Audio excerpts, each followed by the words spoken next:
दोस्तों, आज रशिया की तरफ से एक कदम ऐसा उठाया गया है जिसकी वजह से भारत को तो फायदा होने वाला है, लेकिन रशिया के इस कदम की वजह से यूक्रेन की नींदें उड़ी हुई हैं।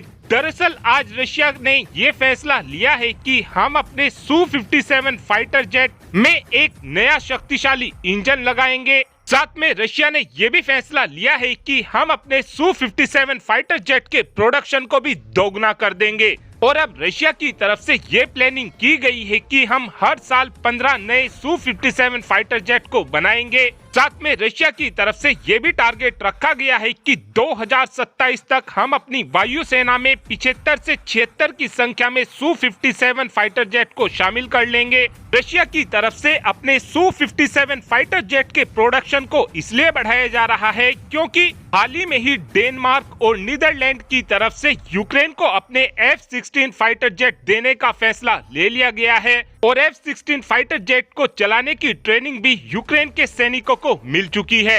और इन F-16 फाइटर जेट को धूल चटाने के लिए ही रशिया की तरफ से अपने Su-57 फाइटर जेट के प्रोडक्शन को दुगना किया जा रहा है। और अगर रशिया और यूक्रेन युद्ध में रशिया के Su-57 और यूक्रेन के F-16 फाइटर जेट का मुकाबला हो जाता है तो Su-57 फाइटर जेट काफी आसानी से F-16 फाइटर जेट को मार गिराएगा। और भारत के लिए रशिया का ये कदम इसलिए फायदेमंद होने वाला है क्योंकि हाल ही में ही हमारे विदेश मंत्री रशिया की यात्रा पर गए हुए हैं और हमारे विदेश मंत्री ने रशिया के विदेश मंत्री यानी सर्गी लावरोव और व्लादिमीर पुतिन के साथ एक मीटिंग कंडक्ट की है। और इस मीटिंग के दौरान रशिया की तरफ से भारत को बोला गया है कि आप बस केवल हथियार का नाम बताओ, आपको कौन सा हथियार चाहिए, आपको उस हथियार की टेक्नोलॉजी तुरंत दे दी जाएगी और उसके बाद में आप उस हथियार को मेक इन इंडिया के तहत भारत के अंदर ही बनाओ, साथ में दूसरे देशों को भी एक्सपोर्ट करो। लेकिन आपके मन में ये सवाल जरूर आ रहा होगा कि रशिया हमारे ऊपर इतना मेहरबान हो क्यों रहा है। इस बात के पीछे कारण यह है कि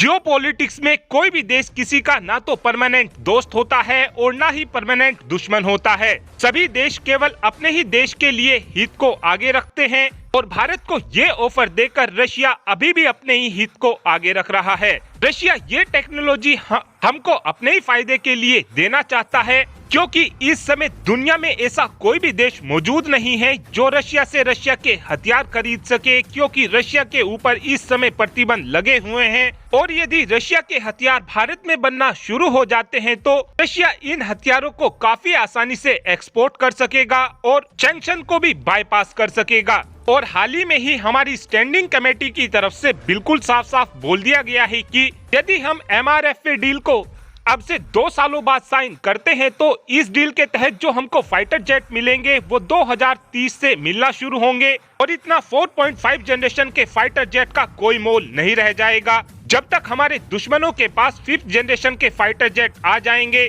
और अगर भारत किसी भी 5th जनरेशन के फाइटर जेट को खरीदता है तो उसमें सबसे पहले रशिया के Su-57 फाइटर जेट का ही नाम होने वाला है, क्योंकि इन फाइटर जेट की हमको टेक्नोलॉजी भी मिल जाएगी और हम इन फाइटर जेट को मेक इन इंडिया के तहत भारत में ही बना सकेंगे, साथ में दूसरे देशों को एक्सपोर्ट भी कर सकेंगे। और अब आप ही कमेंट कर बता सकते हैं कि अगर MRFA डील में हमको Su-57 फाइटर जेट खरीदना चाहिए या फिर आपका ये मानना है कि हमको रफाल खरीदना चाहिए। इस बात का आंसर आप कमेंट बॉक्स में दे सकते हैं। Thanks for watching this video. Have a good day.